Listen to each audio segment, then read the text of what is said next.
Hope everyone's doing great this afternoon. It's rainy in Michigan, but spring, that's okay. Interestingly, of course, Jeff and Gaurav today are joining us not from Michigan, which is part of the point of this discussion. And Sam, who knows where Sam is at any given moment on the earth. But we've got three fabulous people and subject matter experts in their own right who are here today with us. Um, we're going to talk today about Mcity 2.0, and I'll give you a little background on Mcity quickly, and then talk about Professor Gaurav Pandey, Professor Jeff Bond, their work with Mcity 2.0, and Sam Abusamid, who probably needs no introduction, but's been around the auto industry for a great number of years and really knows it inside and out, especially when it comes to technology, things like automation. So, I would be remiss if I didn't start off by thanking the National Science Foundation, who made Mcity 2.0 possible. This was an idea that was conceived of by Mcity and NSF together several years ago to fill a need that we'll talk about. And the NSF has provided us a generous grant over the last 3 years to make Mcity and its facility and capabilities available nationwide. So we thank the NSF for that. And of course, we thank viewers like you.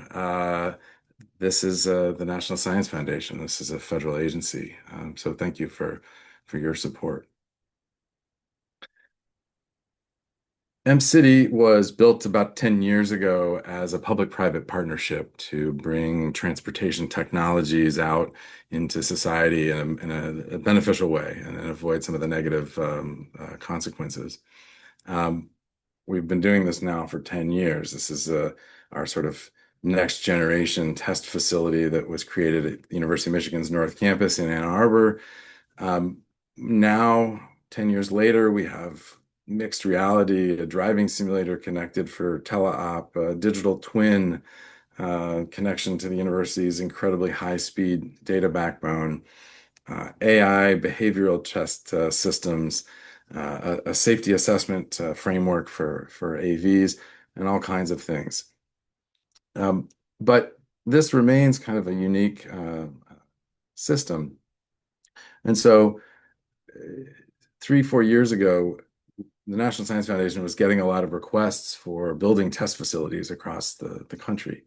And we said, let's instead open up Mcity. We'll call it Mcity 2.0. I apologize.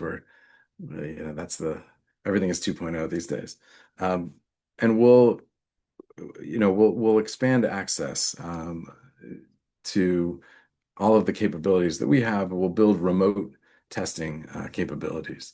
This is really important if we're going to accelerate and actually see and use the benefits of automation, get AV research out into the market quicker. We need to accelerate the ability to test these systems. We can't be just driving miles on the public roads. This isn't research for research's sake either. This is research to actually produce really valuable applied engineering systems that can be deployed to our roadways and help save lives. And so we pitched Mcity 2.0 to NSF. They graciously accepted, and we funded this for essentially providing remote access to all of the things that we have here at Mcity that we're fortunate enough to have been able to build, and now in cooperative partnership with professors, startups, other companies across the United States who can utilize and leverage these systems for their own testing. We're going to talk to two of those today, and then we're going to hear from Sam on, I think the pros and cons of what's working, what still needs to be done. And then, as Victoria mentioned at the top of this, we're hoping to spend most of the time here answering your questions. So Mcity, we have this physical test track. We have it interconnected with very high-speed next-generation cellular networks. We have membership industry membership here who's helping us do these things. So telecommunications companies like Verizon who've built out these good networks. Um, yeah, clouds companies like Amazon, for which, this digital twin and the orchestration of the digital twin with the real world can work together. This lets remote users connect into that cloud and actually control um, the physical facility, whether it's traffic signals or our vehicle fleet or other road users. Those things can be done in either a full digital reality, a mixed reality, or in a full reality. Some of the use cases that we've developed over the last few years are around AV perception, planning, control.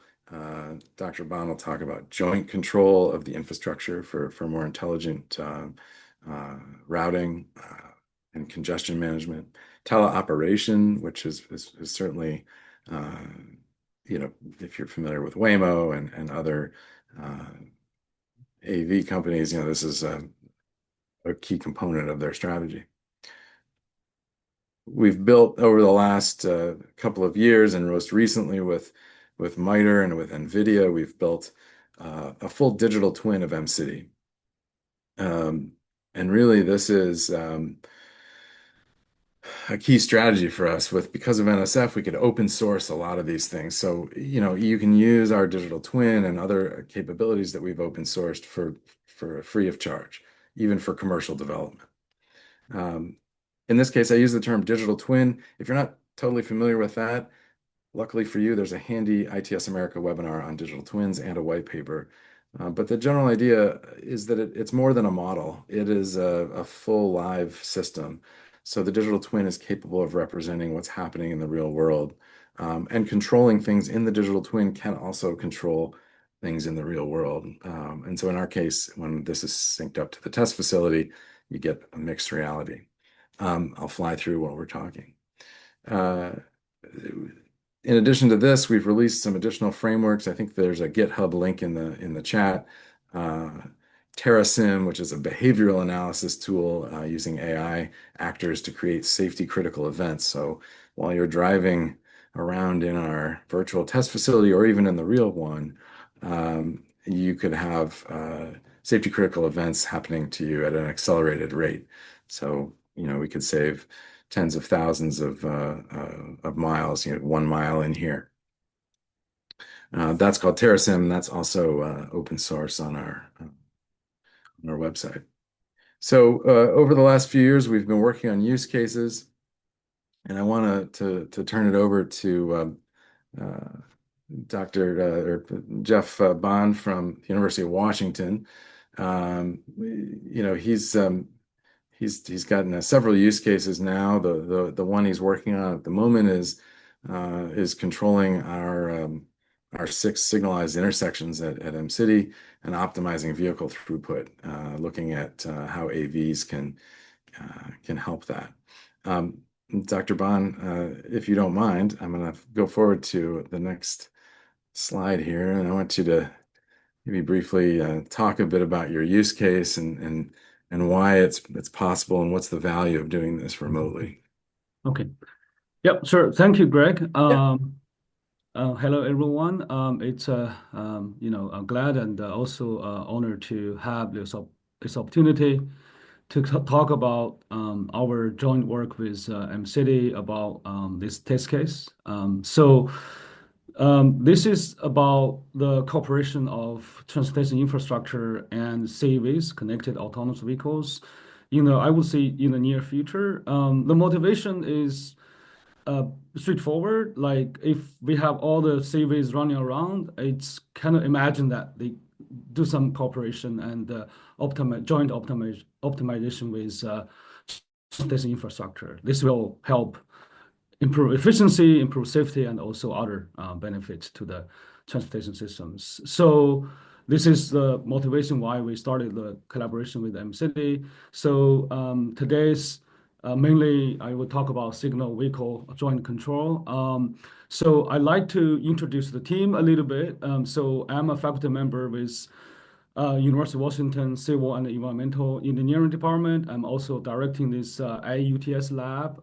So, working on those transportation systems control optimization with emerging technologies. CVs is one of those. The work is really done by the graduate students, right? As a faculty member, mainly working with graduate students, those are great, next generation researchers, engineers. So the first one is Dr. Changcheng Guo, who actually started this with me 5 years ago, and mainly his dissertation topic. And he graduated 2 years ago and now works at Google Map, but he still help us to do some of those testing and developments.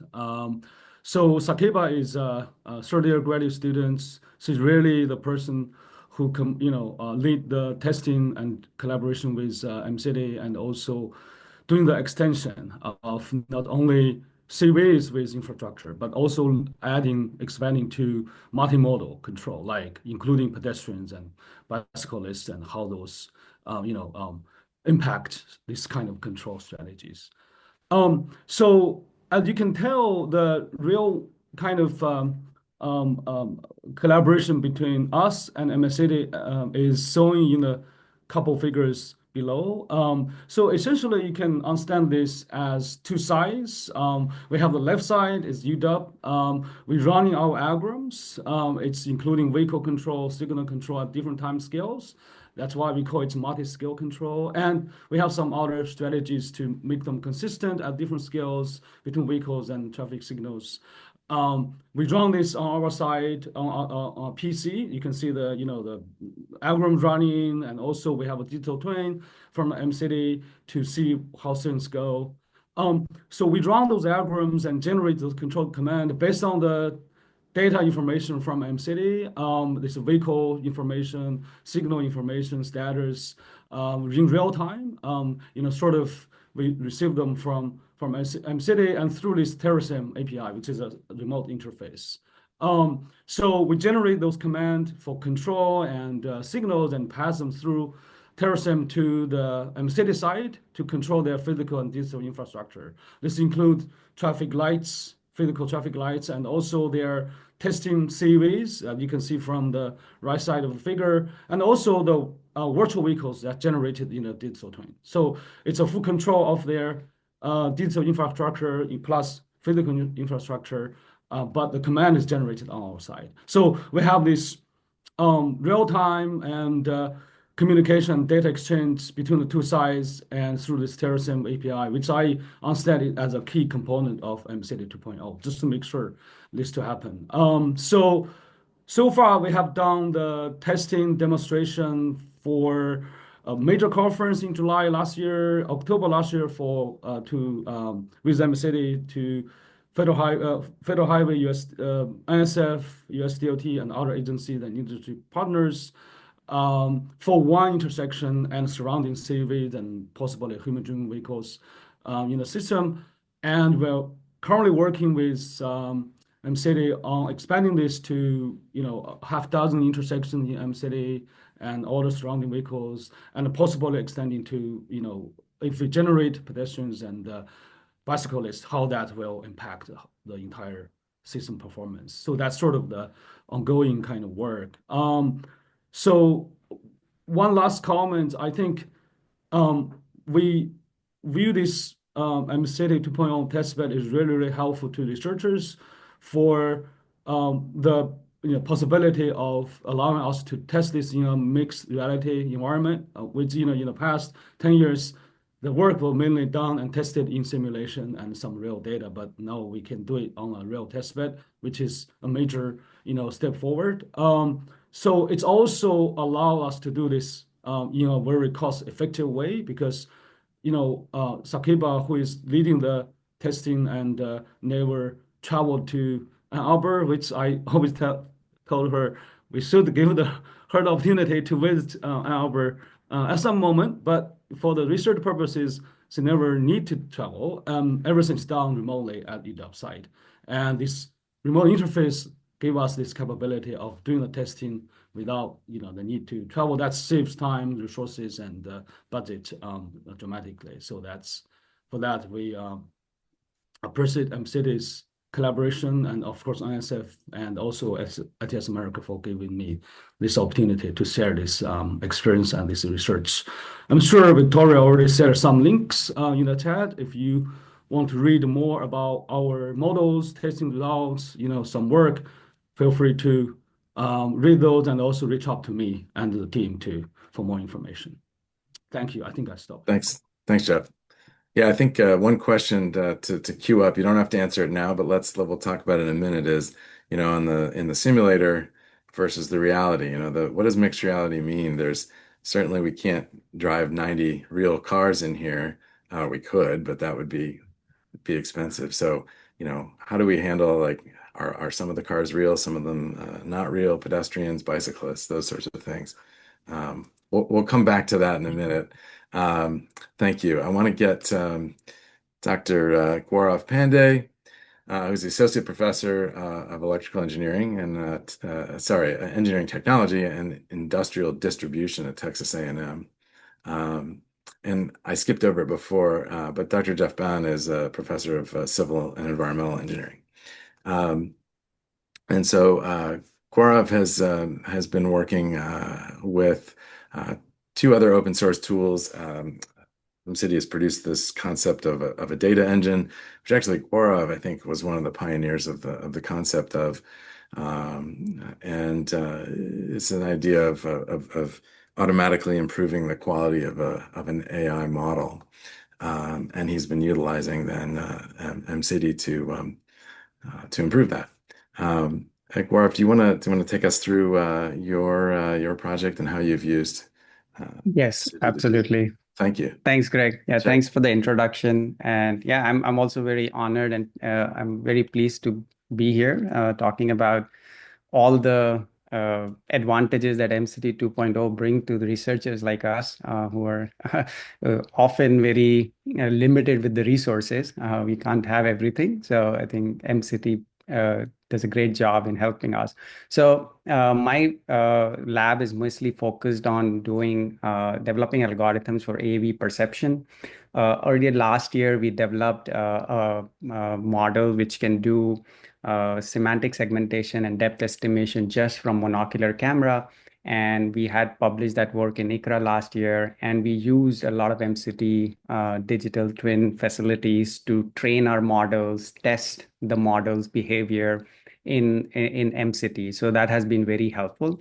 And extending that work this year, we are trying to develop more advanced multimodal models where you can actually use LiDARs, cameras, and high-level commands, including the ego vehicle states, feeding all to a multimodal encoder, and then using the LLMs to predict the ego future waypoints and describe the scene. So I will not go into the details of the model itself because it's still under development. But if you go to the next slide, I would like to describe how Mcity 2.0 is actually making this possible. So we are leveraging this actively to both training and testing the models.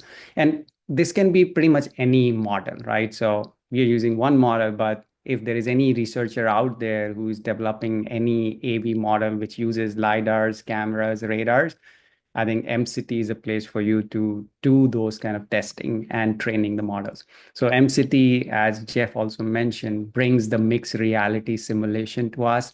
So we can actually test a lot of these edge cases without actually having to see them in real data, right? So Mcity can simulate a deer jumping in front of your car. And those are the kind of edge cases. It's very hard to collect from real world data a bit, right?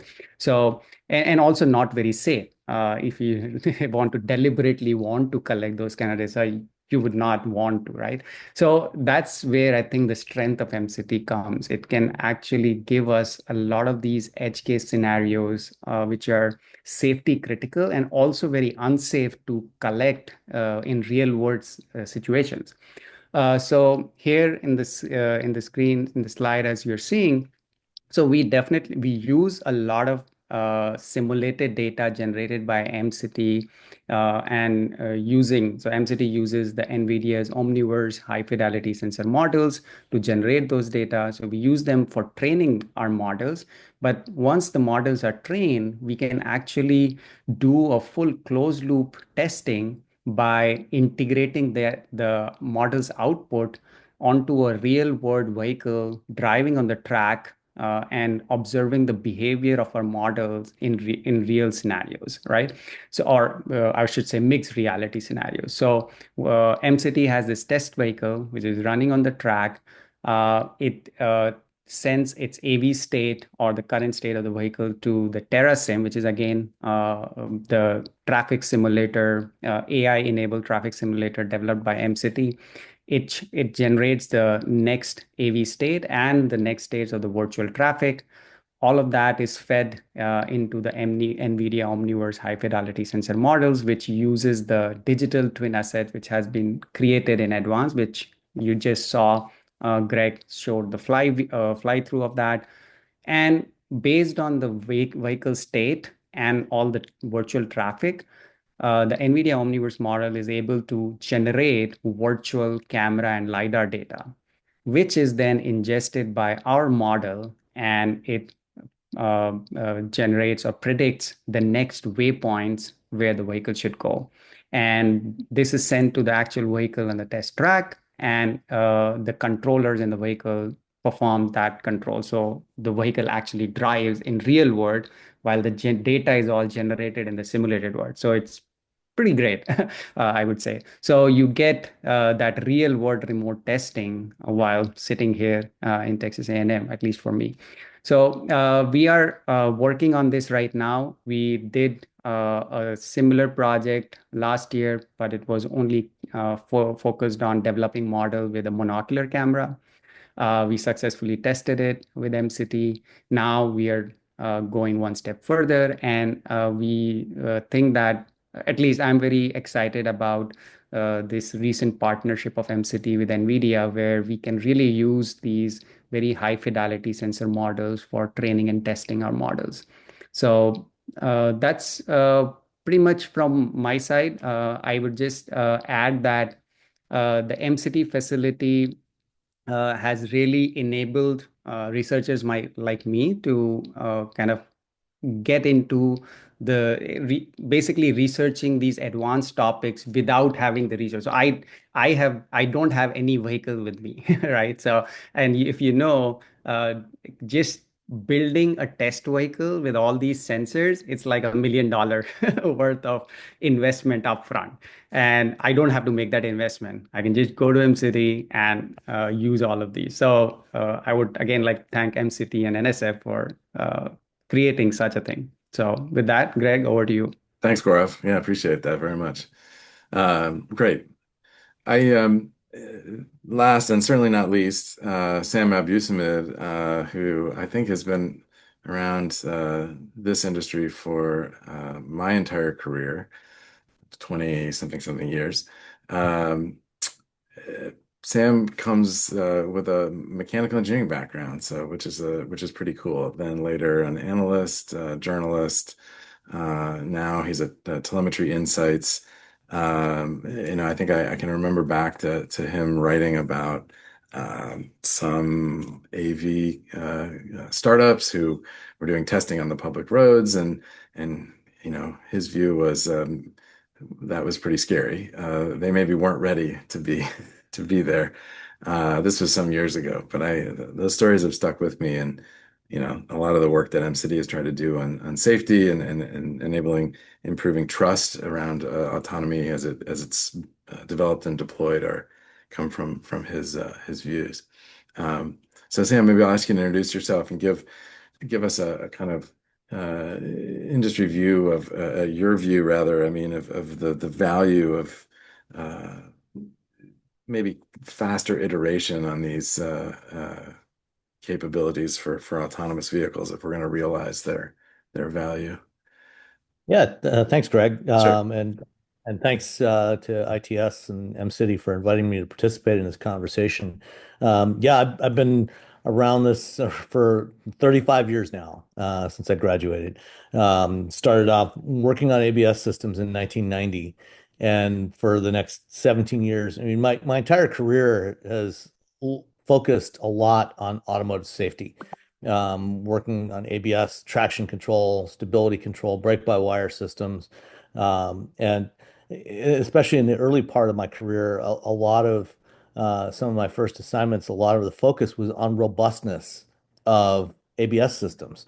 Going beyond, we had test suites. When I worked at what was then Delco Moraine NDH, we had tests that we had to run in order to validate systems before they went into production. But above and beyond those tests, part of my role was going out and testing, doing as many tests, evaluating the systems in as many ways as I could figure out, in as many ways as I could think of that weren't included, but that encompassed the types of things that these systems might see in the real world. And we didn't have the kind of simulation capabilities we had today. Most of that work was done on test tracks like the GM Milford Proving Grounds and the Chelsea Proving Grounds from Chrysler and various other locations. And the importance of testing, the systems we were doing were downright primitive compared to what is being done today with automated vehicles. We did develop a lot of more simulation capabilities over the next 17 years that I worked as an engineer. And then covering this area as a journalist and since 2014 as an auto technology analyst. It's been fascinating to watch the development. And I've been fortunate to be in a position where I've had exposure to so many different automated driving companies and so many automated vehicles. Going back to my very first ride in Boss, the Chevy Tahoe that won the DARPA Grand Challenge in 2007, during the 2008 CES, riding around the parking lot, around a course in the parking lot with Chris Urmson in the back seat, nobody behind the steering wheel of the Chevy Tahoe. And since then, I've ridden in countless different AVs with and without safety drivers on test tracks, on public roads. And uh, you know, it's all, there are so many instances that we can identify where clearly not enough work was done in advance of putting the vehicles on the road.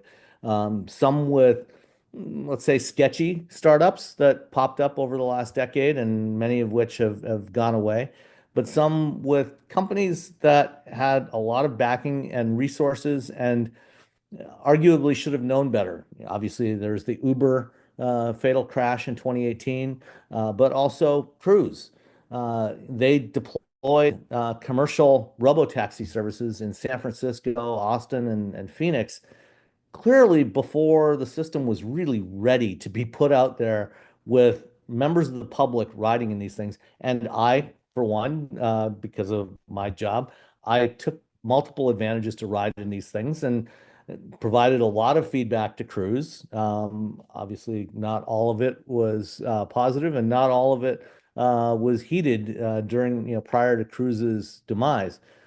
So I think the ability to do the sorts of things that Mcity has been developing and to enable others to come in and utilize that technology and hopefully take these ideas and spread them to other facilities. I know at least one of the companies that I work with as an analyst is, is a company that's not based here in the US, but is interested in coming into the US market and is very much interested. I've talked to them about Mcity 2.0, and they're very much interested in taking advantage of what Mcity 2.0 has, and some of the work that's been done at Mcity, like developing safety assessment frameworks to verify that their system is safe before they start deploying it on public roads in the United States. They're testing at a similar facility in Korea called K-City, and they're testing on public roads. But they also want to leverage what's being done here. And I think that every company that's involved in this kind of technology, in automated driving technologies, connected and automated driving, and mobility services, should be looking at what's being done here and taking advantage of this, and spreading these ideas around so that more people are doing the same kind of work. So I look forward to the rest of this conversation. Thank you, Sam. Appreciate that very much. Um, and so, I think that that's a good kickoff into the Q&A here. I think let me just stop sharing my screen. Get to our faces. Here we go. Um, I think that maybe the first question then that comes to mind, and we've got some in the Q&A, so we'll get to those. Thanks for submitting those. The first question that comes to mind though then is, why? Why do this in a test facility? Are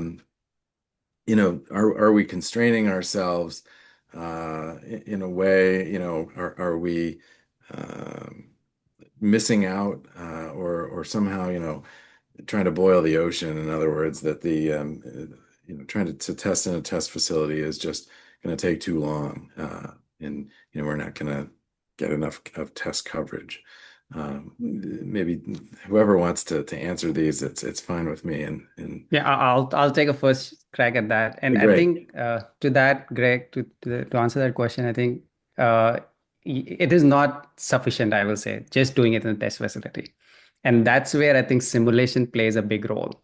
And that's why I think what MCT is doing is great because it's a combination of the two.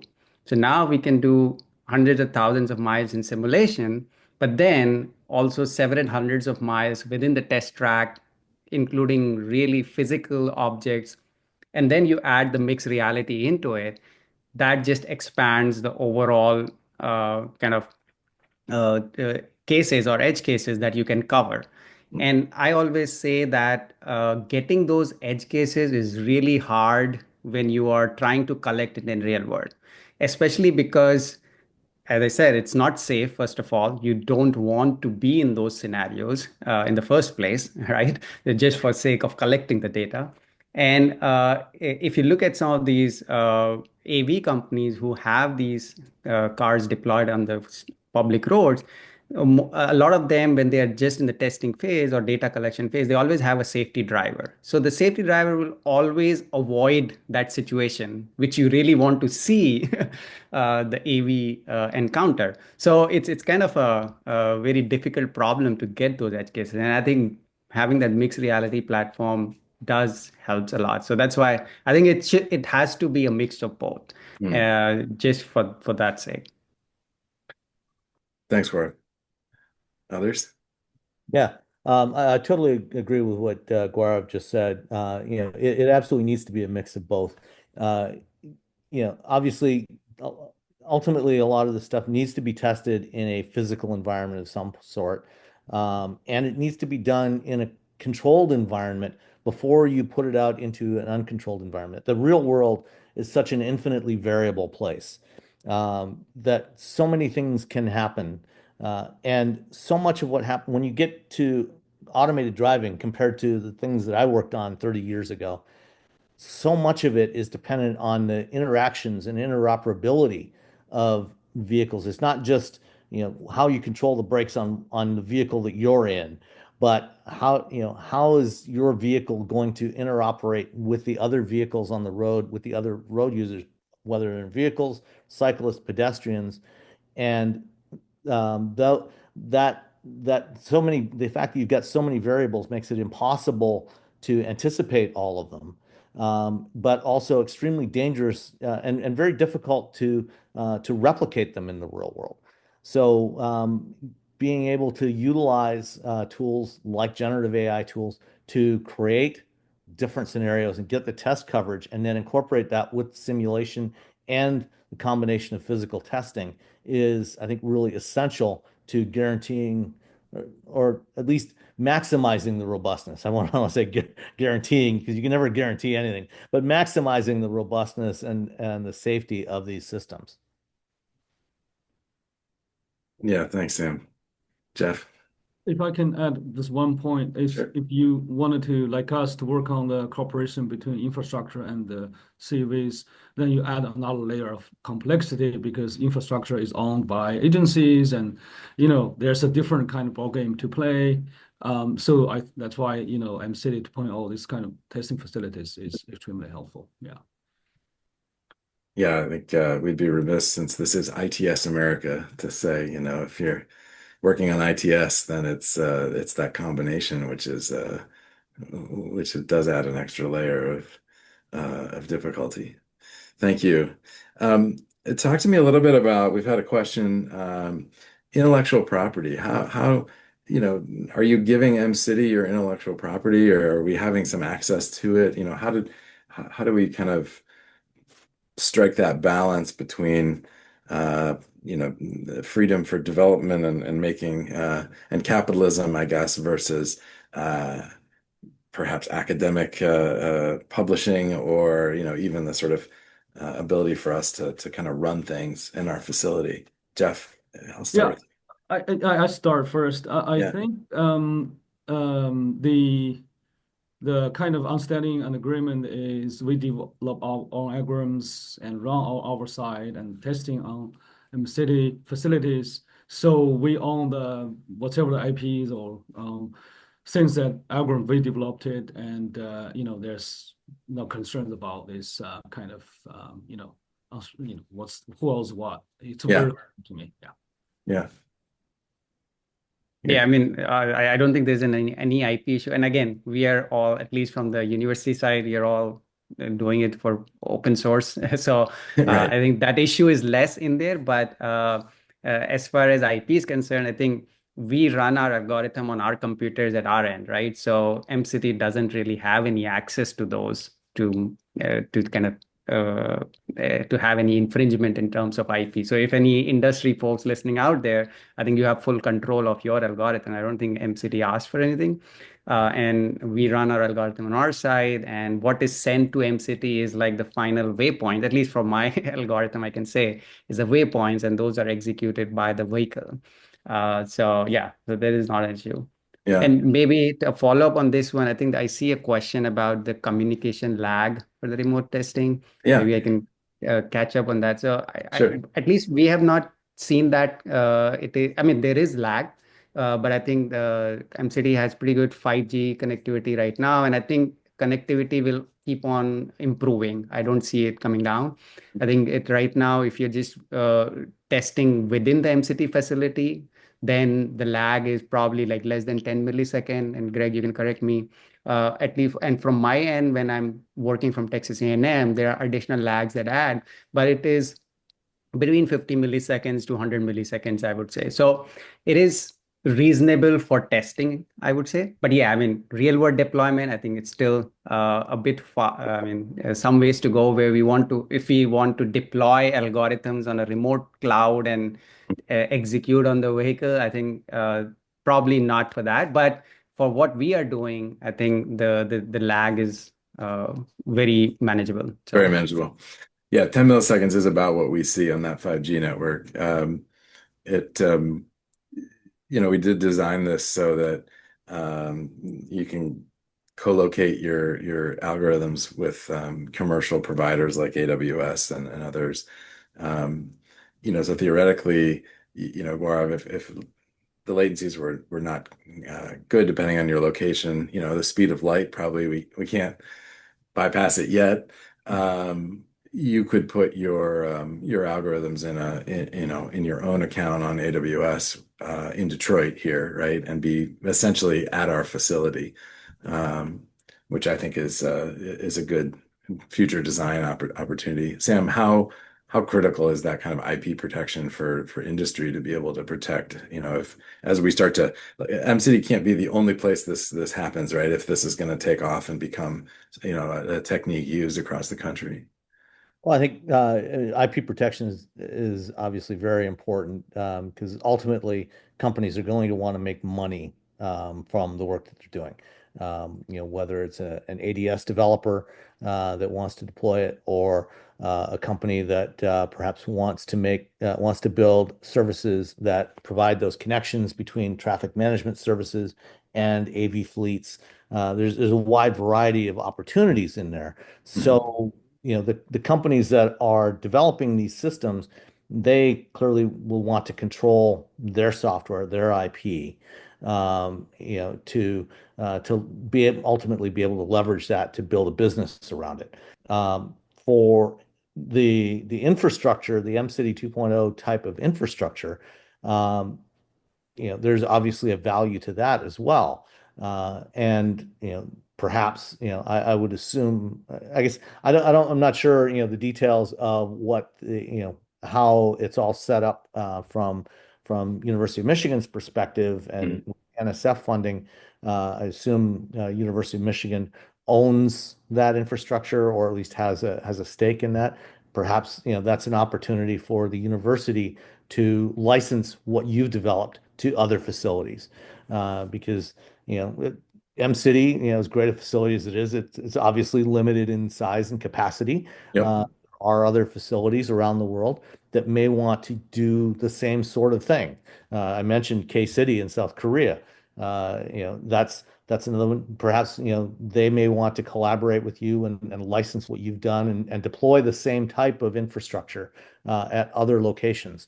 So the IP protection is definitely important, because it does create the opportunities to build, hopefully, eventually build a self-sustaining business model around this. Mm. Yeah, I think that's we have to think about the scalability of these things if they're ultimately going to be successful. MCity does own and operate the infrastructure here, but I feel as part of the mandate of the National Science Foundation, you're trying to open source as much of associated architecture as we can. And there's a GitHub link in the chat. You'll see that we've been working to do that. Um, and other partners, we're a public-private partnership, so Amazon, Verizon, and others. These are commercial systems, and so we're not doing anything magical with them.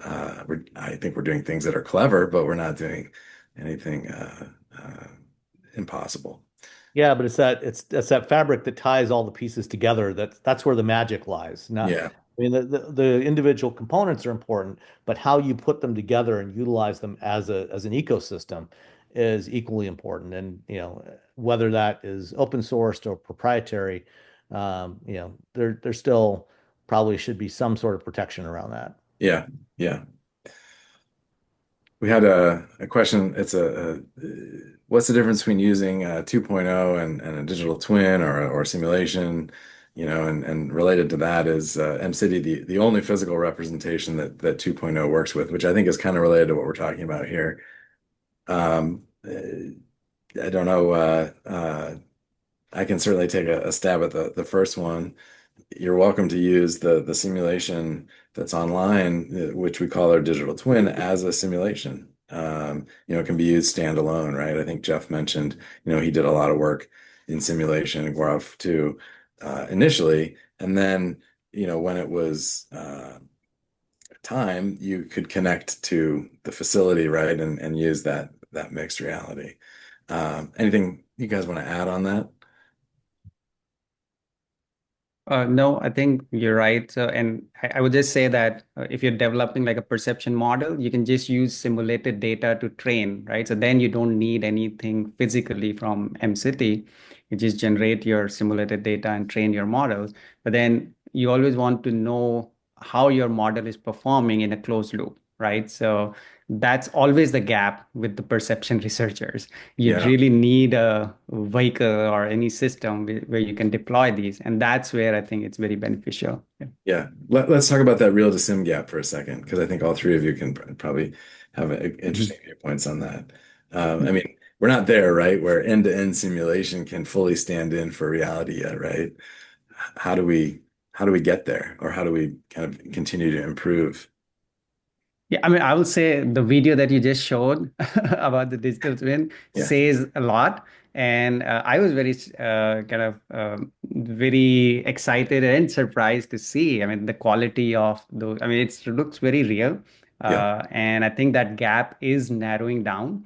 Hmm. We are not there yet. The model, the generative AI model, still hallucinates here and there. But I think this field is evolving very fast. And I think we will see a lot of good realistic simulations. I mean, we are already seeing, I will say, which are very useful for training these models. So I wouldn't say that I today I can train a perception model just with simulation and it will work out of the box in real world. No. You do need to have real data in there for training these models, but you can definitely bootstrap your training by using a lot of this simulation data, which is very realistic to begin with. But you still need a lot of real data as well to kind of fill that gap. But yeah, I mean, we are getting there. Yeah. I'm quite optimistic. Yeah, I can add a few more. I totally agree with what Gaurav said. We use, traditionally we use simulation models. We do a lot of calibration with real data to hoping that that's give us fidelity that we like. But we know that in reality, is still kind of there's a significant gap. But with digital twins, you have this real data sensors feed coming into the simulation to do real-time sort of calibration and updating. That helps advance that tremendously. And with generative AI to generate more, realistic data, I think all those things, tools combined, can really help to narrow the gap. In the end of the day, you probably still need some, maybe before the actual deployment, you need some real testing, real world testing, maybe some sort of open test bed, right? So quote unquote. But that effort can be sort of minimized instead of you do that in the early stage. Yeah. Okay. Yeah, and guarantee, or trying to get sufficient fidelity into any simulation model is always the biggest challenge of simulation. Mhm. As any of us, remember from, science classes in high school or college, whenever we're, doing models of anything, you always end up having to make some assumptions. You can't model every potential detail of what's going on in a real world scenario, just because of the complexity and the computational load associated with it. So the challenge is always to find the balance between, getting enough detail in the model to be truly representative of what happens in the physical world, and managing the complexity of that and the ability to actually compute it is and that part is getting a lot better. I mean, we've got so much more computational power now than we had 5, 10, 20 years ago, that we can do a lot more, but it's still a challenge to get that level of fidelity. And you do have to periodically, um, you know, cross-check and verify and do sanity checks on your Mhm. simulation to make sure that, what happens when you put it into the physical environment is still matching and is still in alignment with that simulation. Because if you don't, if you've lost that, if somewhere it's diverged from the real world, then you could end up, going down the totally wrong path in simulation and wasting a lot of time and effort. Yeah, that's an interesting, I like that a lot. And I think, there's still sort of the human trust, societal trust piece, right? Of understanding, okay, we believe you that you did all this in simulation, but let's see the driver's test, let's see you parallel park in a real real parking space. Yeah. You passed your written exam, your written test. Now, show the examiner that you can actually do this Yeah. behind the wheel of a vehicle. Yeah. We've got more to come on that particular topic. That'll be for another webinar. There's a lot there, and I know Sam's got a lot of thoughts on that. With a question in the chat, do you anticipate job growth in this space? Are we at have we bottomed out through the trough of disillusionment in autonomy, and then now we're Somebody, I forget who said it, but as humans, we tend to sort of overestimate the near-term impacts of technology and underestimate the long-term impacts. And I like that very much. It feels like it describes the Gartner hype cycle. Sam, are we job growth? Are we at the trough here? Yeah, I don't know if we're completely out of the trough, but we're definitely making progress, clawing our way out of that trough. We've seen now, a number of companies starting to commercially deploy this. Obviously, Waymo, is the most obvious one out there. They're in 4 cities now, a couple more to come this year. They're building several thousand more robo taxis this year to expand their services. Aurora just launched their driverless trucking service in Texas a couple of weeks ago. So they're doing driverless runs between Houston and Dallas with El Paso to come. There's numerous other companies. There's a number of companies in China, several other companies here in the U.S. that want to launch soon. So we're getting there, and yeah, there's definitely opportunities both in development and testing, as you expand into more and more markets and expand the ODD for these systems, but also, on the support side, the operational side of these services. As you start to deploy this technology, there's a lot of operational costs associated with it, with maintaining and servicing these vehicles, calibrating sensors and everything else, as well as monitoring the teleoperations, or tele support capabilities. So yeah, there's definitely job opportunities in across the spectrum of this field. Glad to hear it. I think a question from the Q&A. In order for an AV to test in Mcity, does a vehicle have to be physically there? Do we need to use Mcity's AV? Uh, Maybe Jeff, I think you've probably got the most. Uh, Yeah, well, I don't have a AV, so I was you are using ours. yeah, Yeah. I've been using Mercedes AVs. They have a couple, and we've been using them for the mixed reality testing. So I'm assuming if any research teams have their own AVs, I think they can talk to MCity, to sort of bring them on board and test them there. I don't not so familiar with the fees and everything because the NSF support we don't pay anything. So Mhm. that's another thing that I yeah. mean, I can say from my previous job, so I was at Ford before joining Texas A&M in Dearborn also for some years, and we had always used MCity, at least back then. So we used to bring our own vehicles to test. I think digital twin wasn't there at that time, but I believe you can bring your own vehicles in MCity, right, Greg? You definitely can. And I would say Yes. there's another question in the chat. Is there a cost to renting out Mcity if you bring your own vehicles? Talk about the platform costs.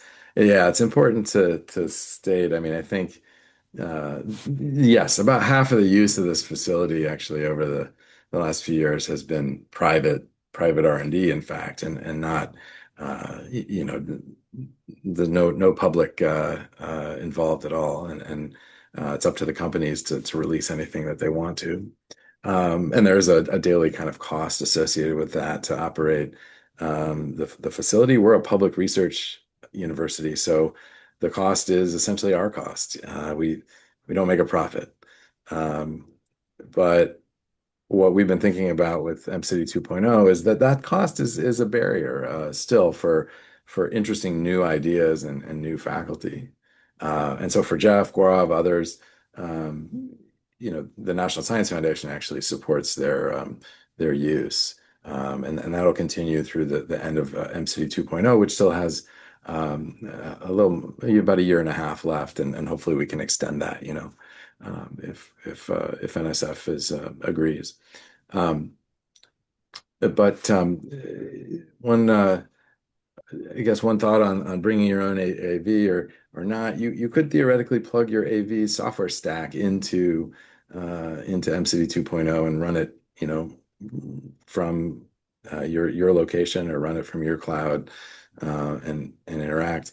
I do think it would get complicated. Sam can probably attest the hardware and software integration is quite tight on systems like that nowadays. Um, for us to be able to stream 17 sensors to and from your AV stack could be challenging. But on the other hand, we could give you could have a fully virtual AV and be utilizing the facility kind of in real time in some fashion. We might have to do a control level simulation and not do perception. But yeah, I think certain interesting things are possible. Um, other limitations that the three of you can think of in terms of where we're at today with this capability? What are the things that we should be kind of pushing forward on in the future? Um, yeah, I mean, growing the available bandwidth is obviously one. As systems get more sophisticated, as the models get more sophisticated and higher fidelity, expanding the capabilities, adding more agents in there as part of the mixed reality platform. The mixed reality platform that you have is pr really impressive. It's fascinating to watch. I was there in October when you guys did the grand opening of Mcity 2.0 and saw that demonstration. And it was fascinating to watch someone sitting in a buck driving around in a mixed reality environment on the track right outside the tent where we were sitting. So just continuing to expand on the capabilities, I think is going to be interesting. Cool. Yeah, that if you search UMich M City on YouTube, you can see what Sam's talking about. You might catch him in the audience, and you might catch Jeff and Gaurav on stage. Those are on our YouTube channel. Gaurav, go ahead. Yes, I just wanted to say that I think one very interesting addition to what MCT is already doing would be to kind of, I don't know if MCT already has like a empty space where you can map the digital assets from anywhere pretty much, right? So basically you just have a flat ground, Mhm. and the capabilities that you have today, what you can do is you can create a case city or basically some place in Africa or India in that empty space. So when the vehicle itself will be looking things as if it is in India, and now you can drive in MCity, right? So I think that would be an interesting. I would love to see that. So basically enabling you to be ready for places where you can't really go physically today, and but you can really test those things now because of all the technology that is available with MCT. So I think that will be interesting. And I think there is a related question, the last one, I guess, which says that can MCT simulate snow and rain? I think the digital twin can. And I believe MCT also has like a snow creator or something. I saw the I video do. recently. So Greg Yeah. can talk about that. So yeah, it can be simulated. It can be. Yeah, we get bored in the winter and like cross country skiing. No, I'm just kidding. Actually, it's similar though. We can put snow and rain in the air, mostly for the perceptive and RF kind of interference things that we're interested in. To Sam's point about sensors earlier. Um, we do. I think being able to simulate weather conditions is really the valuable thing, and being able to do that accurately with sensor models, um, which is why we've been working with NVIDIA and Omniverse and things, right? That they're very good at that. Um, I will say this, Gaurav, when you said that, it reminds me of NVIDIA's Cosmos, which they showed at their annual conference this summer. And one of the things they showed was them driving around in Mcity in a nice summer day in Ann Arbor with thunderheads over, big cumulus clouds overhead. Then driving around in like Mcity in Boulder, Colorado, with the Rockies behind them, and then driving around in Mcity in New Mexico or somewhere with the mesas and sunset. That is really interesting. Then being able to do that in mixed reality, I love the idea there. Yeah, Jeff. Yeah, and Yeah, just to follow up on yeah, what Barb just said, putting the car into a VR type of environment, a digital VR type of environment.